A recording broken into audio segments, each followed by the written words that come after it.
Capítulo 2. Poder na vulnerabilidade. A maior parte dos homens, quando ouve a palavra vulnerabilidade, associa imediatamente a fraqueza.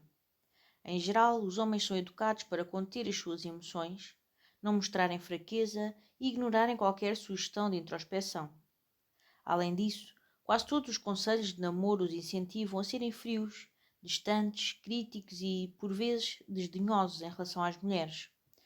Os homens partem de uma série de princípios negativos acerca da ideia de serem mais vulneráveis e abertos às suas emoções. É provável que se sinta pouco cético ou enjoado pelo simples facto de eu escrever acerca disto. Não há, contudo, motivos de preocupação, pois não vou obrigar ninguém a dar as mãos em volta de uma fogueira com qualquer grupo de apoio lamechas e gritar acerca do seu cristal protetor ou partilhar histórias do seu poder animal. Quero que pensemos na vulnerabilidade de uma forma mais ampla. Não apenas a vulnerabilidade emocional, lá chegaremos, mas a vulnerabilidade física e social. Por exemplo, deixar-se ser vulnerável não significa apenas estar disposto a partilhar os seus medos ou inseguranças. Pode significar colocar-se numa posição em que pode ser rejeitado, contar uma anedota que talvez não tenha graça, exprimir uma opinião que pode ofender os outros, apresentar-se a um grupo de pessoas que não conhece, dizer a uma mulher que gosta dela e quer sair com ela. Tudo isto implica algum risco emocional. Ao fazê-lo, está a ser vulnerável. Neste sentido, a vulnerabilidade representa uma forma de poder, uma profunda e subtil forma de poder. Chega a ser corajoso. Um homem capaz de se pôr numa posição de vulnerabilidade está a dizer ao mundo que se lixem as repercussões. Isto é quem eu sou e recuso-me a ser qualquer outra pessoa. Está a dizer que não é carente e que tem um estatuto elevado. A maioria das pessoas pensa num homem vulnerável como alguém que se acobarda num canto e implora aos outros que o aceitem ou não o magoem. Isto não é vulnerabilidade, é rendição, é fraqueza. Pense nisto desta maneira. Temos dois homens. Um é confiante, de cabeça levantada, olha as pessoas nos olhos quando lhes fala, diz o que pensa e está confortável se algumas pessoas discordarem dele. Quando comete um erro, desvaloriza e pede desculpa, se necessário. Quando é péssimo em alguma coisa, admite-o. Não tem medo de exprimir as suas emoções, mesmo que isso signifique ser rejeitado por causa delas. Não tem problemas em ficar só com as pessoas que não o rejeitam. Antes gostam dele pelo que é. O segundo homem escolhe-se. Os seus olhos fogem de um lado para o outro. E é incapaz de encarar alguém nos olhos sem ficar desconfortável. Simula uma persona tranquila, sempre distante. Representa. Evita dizer coisas que podem perturbar os outros e, por vezes, mente para evitar conflitos. Está sempre a tentar impressionar as pessoas. Quando comete um erro, tenta culpar os outros ou finge que não aconteceu. Esconde as suas emoções, sorri e diz a toda a gente que está bem, mesmo que não esteja. Tem um medo terrível da rejeição. Quando é rejeitado, fica perturbado, zangado e desesperado para arranjar uma maneira de recuperar o afeto da pessoa que não gosta dele. Qual destes homens é mais poderoso? Qual é mais vulnerável? Qual está mais confortável consigo próprio? Por qual julga que as mulheres se sentirão mais atraídas? De uma perspectiva evolutiva, a vulnerabilidade faz completo sentido como indicador para uma mulher do estatuto e da boa forma masculina. Pensemos numa tribo de 20 homens, todos caçadores, recoletores, todos com mais ou menos as mesmas posses materiais ou falta delas. Alguns dos homens da tribo são constantemente reativos ao que os outros lhes dizem. Não emitem erros. Mudam de comportamento e de palavras para obter a aprovação dos outros homens. Quando algo não corre ao seu jeito, procuram culpar outra pessoa. O que é que isto diz acerca do seu estatuto na tribo? Se baseiam todo o seu comportamento na aprovação dos outros homens e estão constantemente a encobrir as suas fraquezas, isto mostra que são de estatuto baixo, não são dignos de confiança nem confiantes e provavelmente não darão um bom pai. Agora imagina outros homens da mesma tribo que não se preocupam com a carência ou as birras dos outros homens em volta deles. Concentram-se unicamente na tarefa que têm em mãos e não mudam de comportamento com base no que os outros pensam deles. Quando provocados, defendem-se, mas quando estão errados também o admitem, pois não veem razões para esconder a sua fraqueza. Têm sentido de honra, não reagem a nenhum dos homens à sua volta. Em vez disso, os outros homens reagem-lhes. Este comportamento implica estatuto alto, um homem que é de confiança, confortável com as suas forças e fraquezas, um homem com o qual se pode contar e provavelmente subirá na hierarquia e sustentará a sua descendência. É provável que seja bem-sucedido e um pai de confiança. É provável que as mulheres tenham sido naturalmente selecionadas para escolher homens de alto estatuto com base na sua não carência em primeiro lugar e na sua aparência e concretizações em segundo, visto que a aparência e as concretizações tendem a ser o reflexo de um comportamento não carente, não o contrário. Este comportamento não carente indica um homem que está confortável com a sua vulnerabilidade, que não tem medo de exprimir quem é ao mundo, verrugas incluídas. Isto repercute-se em múltiplas áreas, nas decisões de vida que toma, parte 3, nas dimensões da sua coragem, parte 4, e na forma como comunica com os outros, parte 5. O mais provável é que, se estiver a ler isto e não for bom com mulheres, não é bom com mulheres porque não exprime bem os seus verdadeiros sentimentos e intenções. Talvez tenha medo de se apresentar a mulheres que acha atraentes ou de as convidar para sair.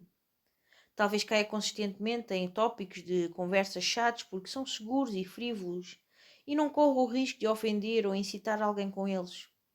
Talvez não se afirme o bastante a si e aos seus desejos. Talvez se esconda da sua própria sexualidade e fique assustado ou nervoso quando as pessoas expõem a delas. Talvez esteja encalhado num emprego ou num estilo de vida que realmente não lhe agrada porque as outras pessoas sempre lhe disseram que era uma boa ideia e não quer irritá-las ou desapontá-las. Vestir-se extremamente bem faz sentir-se desconfortável, sorrir a estranhos faz sentir-se de anormal e a ideia de se atirar abertamente a uma mulher aterroriza-o pela possibilidade de rejeição. Tudo isto são sintomas de um problema de raiz, a incapacidade de ser vulnerável. Muitos homens, como o leitor e como eu, foram criados de forma a não exprimir livremente as emoções. Por alguma razão, talvez a situação em nossa casa, talvez um trauma de infância, talvez por os nossos pais também não exprimirem as emoções, crescemos com hábitos muito incrustados e que nos mantêm rígidos e contidos. Não sejas controverso, não sejas diferente, não faças nada louco, estúpido ou egoísta. Comigo foi assim. Durante toda a minha vida de jovem tinha o terror de que não gostassem de mim. O simples pensamento de que alguém me detestasse, fosse homem ou mulher, mantinha-me literalmente acordada à noite.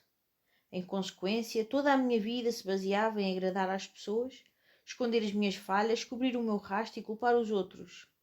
E, escusado será dizer que não tinha quase sucesso nenhum com as mulheres.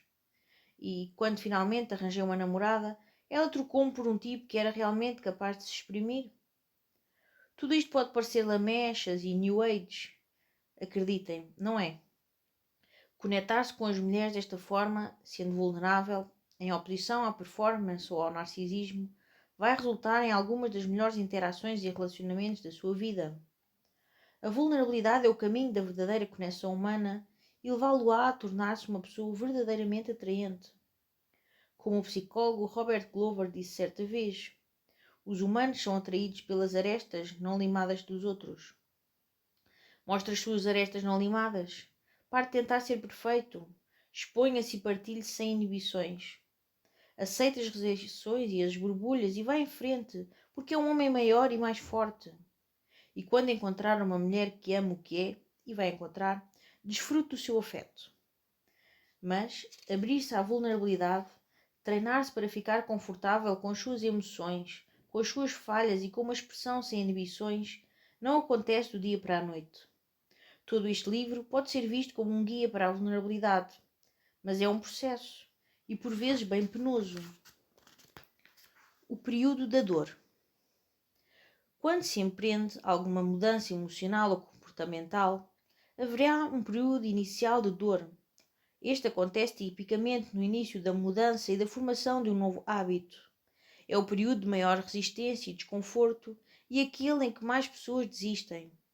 Seja bodybuilding, aprender uma língua ou começar um novo emprego, haverá um período desconfortável e difícil em que se vai debater, por vezes falhar e, acima de tudo, sentir-se vulnerável. A maioria das pessoas odeia esta sensação e evita-a o mais possível. Ser vulnerável dói, é embaraçoso, é difícil e, em consequência, essas pessoas não aprendem coisas novas nem melhoram as antigas. A primeira vez que aborda uma mulher numa festa ou lhe dá o seu número, o mais provável é que esteja cheio de medo. E se ela não reagir bem, vai ser muito doloroso. E não faz mal. Aquela primeira vez em que pega no telefone para ligar a uma rapariga de quem gosta, a primeira vez que tenta um beijo, são momentos que destroem os nervos e pouco agradáveis de atravessar. É especialmente difícil se, no passado, já obteve bons resultados através da performance ou do narcisismo. Praticar a vulnerabilidade significa muitas vezes que vai piorar antes de melhorar. E o mais provável é que, quanto mais tiver contido as suas emoções ao longo da vida, mais dolorosas sejam essas ações. Como diz Brené Brown, um investigador da vulnerabilidade, quanto menos fala da sua vergonha, mais tem. Este livro apresenta múltiplas formas para se tornar mais vulnerável, como exprimir-se melhor através da roupa, da conversa, do humor, da sexualidade. E posso dizer-lhe já que vai sentir-se desconfortável. Vai arranjar racionalizações sobre não ter realmente de o fazer, não vai? Porque eu não sei do que falo. Porque está muito ocupado e vai tratar disso mais tarde. Vai planear, procrastinar, voltar a planear e procrastinar outra vez. E depois decidir que precisa de ler este livro mais algumas vezes. Tudo porque tem um medo terrível de simplesmente ser vulnerável. Talvez já tenha passado por isto. Talvez já tenha passado meses ou anos a evitar a ação porque tem medo das consequências. Talvez tenha medo daquela mudança de carreira, do upgrade no guarda-roupa, de se inscrever naquele site de encontros. Talvez tenha perdido oportunidades com mulheres que gostavam de si porque teve demasiado medo de tomar a iniciativa. Talvez tenha convencido de que, primeiro, precisava de saber como. Talvez tenha convencido de que precisava de ver alguém a fazê-lo primeiro. Tudo isto são formas de evitação e vêm todas de uma carência instalada bem fundo, e a carência apenas pode ser resolvida tornando-se mais vulnerável. E, a princípio, essa vulnerabilidade vai doer. Não pode evitá-lo. A única maneira de sair daí é fazendo a travessia. Vou dar 2 exemplos do meu próprio período de dor quando comecei a aprender a abrir-me e a tornar-me vulnerável. 2 raparigas, chamemos-lhes Melina e Kate. A Melina pode ter sido a primeira rapariga com quem saí depois do meu desastroso rompimento em 2005. Tínhamos uma grande química natural e conversávamos durante horas, mas eu nem me apercebia de como estava zangada e do peso da bagagem que ainda trazia da minha ex. Então, uma noite, falando com a Melina, simplesmente explodi e falei durante uns 15 minutos seguidos acerca da cabra estúpida que era a minha ex. Entrei em detalhes sobre as nossas lixadas coisas que ela fazia e nunca mais me calava. Tão amargo e magoado, tão desnecessário. Terminei. Nem sequer me aperceber de que tinha falado durante tanto tempo. Após um silêncio desconfortável, a Melina olhou-me como se estivesse assustada com alguma coisa e disse calmamente: Acho que não precisava de saber isto tudo. Ups. Separámos-nos rapidamente e deixámos de nos ver. Eu fiquei mortificado. Encontrei-a algumas vezes durante meses e sentia-me sempre enjoado de embaraço. Mas, por mais horrível que fosse a experiência, foi importante. Foi a primeira vez que soltei os meus sentimentos acerca da minha relação. E notei que, depois disso, me tornei mais confortável ao falar sobre o assunto. E, quando fiquei confortável a falar acerca disso, comecei a reparar em coisas que tinha feito mal nessa relação, em formas de poder ser um homem melhor e um melhor parceiro. Mas, para chegar aí, tive de estar disposto a dar o primeiro distrato e vulnerável passo. Depois veio a Kate. A Kate era ligeiramente mais velha do que eu e extremamente sexual. O nosso primeiro encontro foi ela a telefonar-me e a dizer-me sem mais nem menos: Quero que venhas ao meu apartamento e me fodas na bancada da cozinha. Ah, ok, parece-me bem. Tentei levar na boa, mas estava aterrorizado. As raparigas faziam coisas daquelas. Que significava aquilo? Ela mal me conhecia. Então vou até lá. Estou a passar-me uma pilha de nervos e nem consigo aguentar o tempo suficiente para o meter dentro dela. Mais uma vez, fico completamente mortificado. Aquilo já me tinha acontecido com outras raparigas, mas eu estava sempre bêbado. Por isso tinha desculpa. Era o álcool, não a porcaria da minha cabeça retorcida. Mas desta vez não tinha desculpa. Com a Kate nua sobre a bancada da cozinha, ao mesmo tempo expectante e horrivelmente desapontada, eu estava encurralado. Tive de assumir os meus próprios medos. Eu não era um playboy durão, nem um garanhão. Não. Eu era um tipo nervoso com imensas inseguranças sexuais e bagagem emocional. Por isso assumi-lhe que era inexperiente. Vinha do imenso período de seca e estava mesmo nervoso. Consegui ver a atração dela por mim a desvanecer-se. Felizmente a Kate foi muito fixe em relação às minhas inseguranças do que a Melina.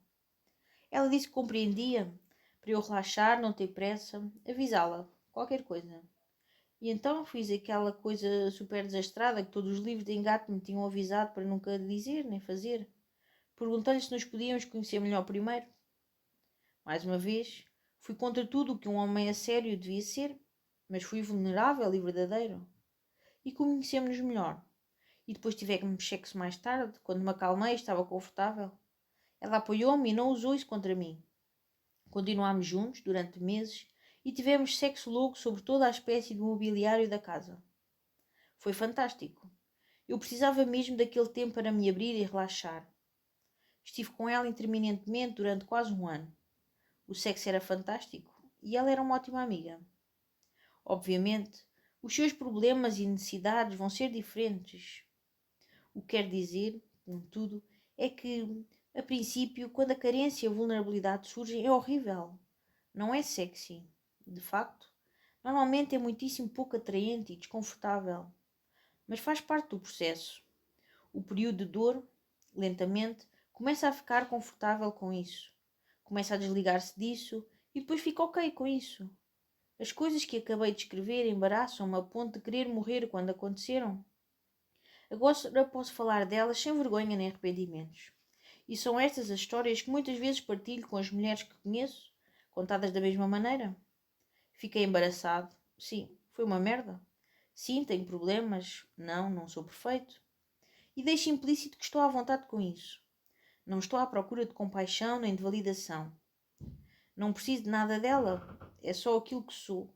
Arestas por limar e tudo. Todos temos fraquezas, vergonhas e vulnerabilidades. Um homem carente tem horror de as mostrar porque se preocupa mais com o que os outros sentem em relação a ele do que com o que ele sente.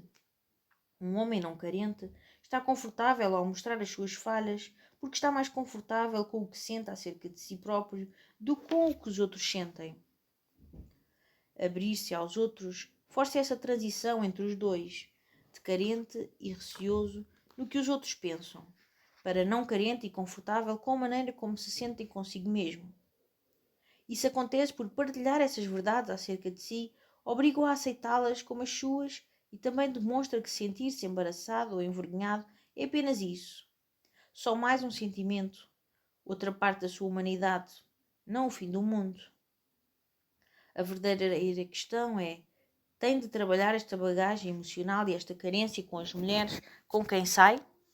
Não necessariamente.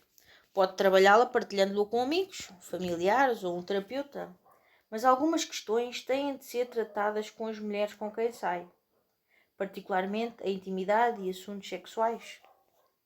Mas lentamente vai esculpir-se a si próprio. Vai ser humilde, expor-se e depois perceber que não faz mal fazê-lo.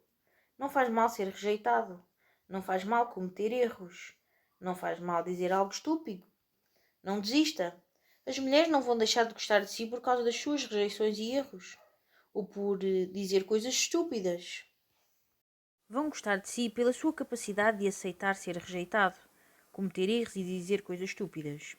O homem que tem sempre a frase perfeita para dizer é o homem em quem elas não vão confiar, porque ele não mostra vulnerabilidade e as suas palavras são falsas. Portanto, ele é carente. O homem que diz coisas acertadas também diz disparates e é capaz de admitir os últimos e ri-se das primeiras. Este é o homem em quem ela confiará e o homem a quem ela se abrirá, emocional e fisicamente. Fique confortável com as suas imperfeições. São as suas arestas por limar que a atrairão. A princípio, isto não é bonito. A pior parte do período da dor é o facto de a maioria das pessoas que abafaram as suas emoções durante toda a sua vida terem muita raiva, frustração e vergonha latentes. Normalmente, quanto mais velhos, mais abafaram. E mais feio fica quando começam a exprimir essa raiva e essa vergonha.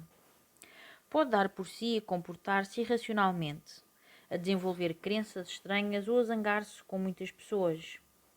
Em muitos casos, é por isso que incentivo os homens que têm problemas profundos com a vulnerabilidade a falarem com um terapeuta que os guie durante este processo.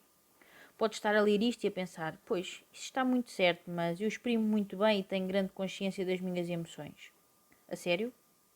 Bem, eu não acredito.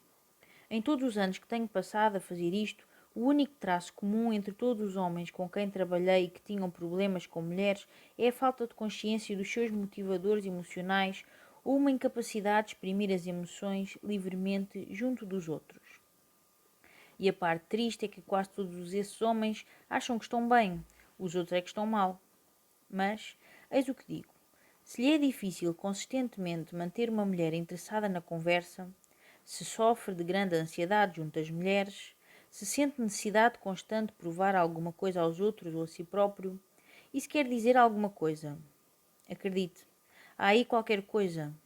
E há qualquer coisa que não está a exprimir ou alguma emoção com a qual não está em contacto. E não faz mal, vamos tratar disso. Em última análise, o que as mulheres querem, o que todos queremos, de facto, é um parceiro forte, independente e não carente, que as preencha, com quem possam partilhar-se e em troca recebê-los. Porque partilhar-se com alguém não significa apenas ocupar a mesma área fisicamente. Não significa trocar factos um com o outro. Significa abrir-se acerca dos seus valores, desejos, sentimentos e sonhos. Significa expor a sua vergonha, insegurança, dúvidas e medos. Significa viver com alguém num plano emocional, habitando o mesmo espaço do coração, porque é a única coisa que nunca poderemos concretizar sozinhos. Mas há uma condição. Para muitos homens, quando terminam este capítulo ou ouvem todo este discurso de vulnerabilidade, a sua primeira reação é dizer: "Oh, ok, então conto-lhe todas aquelas histórias lamentáveis e depois ela quer fazer sexo comigo." Estou a perceber. Não. Errado. Isto não tem a ver com as palavras ou comportamentos, mas com as intenções. Então, se andar por aí a contar histórias lamentáveis e a falar de inseguranças para dar uma queca, as mulheres vão sentir isso e considerá-lo maluco. Isso não é vulnerabilidade, é apenas outra forma de performance. E toda a performance é carência. Do mesmo modo, andar por aí a dizer e a fazer tudo o que quer junto das mulheres em nome de expressar-se também não vai funcionar, porque a sua intenção não é conectar-se com ela e conhecê-las melhor, mas sim simples autogratificação. Isto não é vulnerabilidade, é narcisismo. E todo o narcisismo vem da carência. Pare de ver a comunicação como informação superficial e, em vez disso, preste atenção às emoções e motivações por trás de tudo o que faz e diz. É onde está todo o significado. Vou repetir isto porque muitas vezes perde-se. A vulnerabilidade não é uma técnica nem uma tática. É uma maneira de ser. Não é algo que se aprenda, mas uma atitude que se pratica. Por vezes, recebo e-mails de homens que dizem coisas como: "Ei, contei à miúda aquilo de o meu cão morrer e eu odiar a minha mãe. Ela não teve sexo comigo? A vulnerabilidade não resulta?" Quando recebo e-mails deste género, abano a cabeça. Ele não percebeu nada. Não resulta, diz. Eis o conselho. Quando der por si a pensar aquilo não resulta ou isto não resulta, está em performance e carente. Ponto final. A própria ideia de algo resultar com as mulheres é uma forma de carência, porque uma conexão sexual não é algo que se atinja, não é um nível que se ultrapasse num videojogo, não é algo para que possa definir uma estratégia. Ou existe ou não existe. Quando as mulheres se conectam emocionalmente consigo e com o seu desejo por elas, não é o que diz nem as palavras que escolhe, é a emoção por trás dessas palavras. Se a emoção por trás das suas palavras é carência e interesse próprio, ela perderá o interesse, diga o que disser, mesmo que seja a história mais pessoal e comovente. Se a emoção por trás das suas palavras for genuína e vulnerável, isso interessá-la-á, mesmo que esteja a falar da sua lista de mercearia ou do nome que pôs ao cão. Sim, pode fingir a curto prazo, se tornar um bom ator, mas obviamente não o faça. Não estamos nisto para soluções de curto prazo, lembra-se? Então, a condição é que as suas afirmações sejam autênticas. As suas afirmações relativamente às mulheres devem ser incondicionais. De outro modo, não está realmente a ser vulnerável.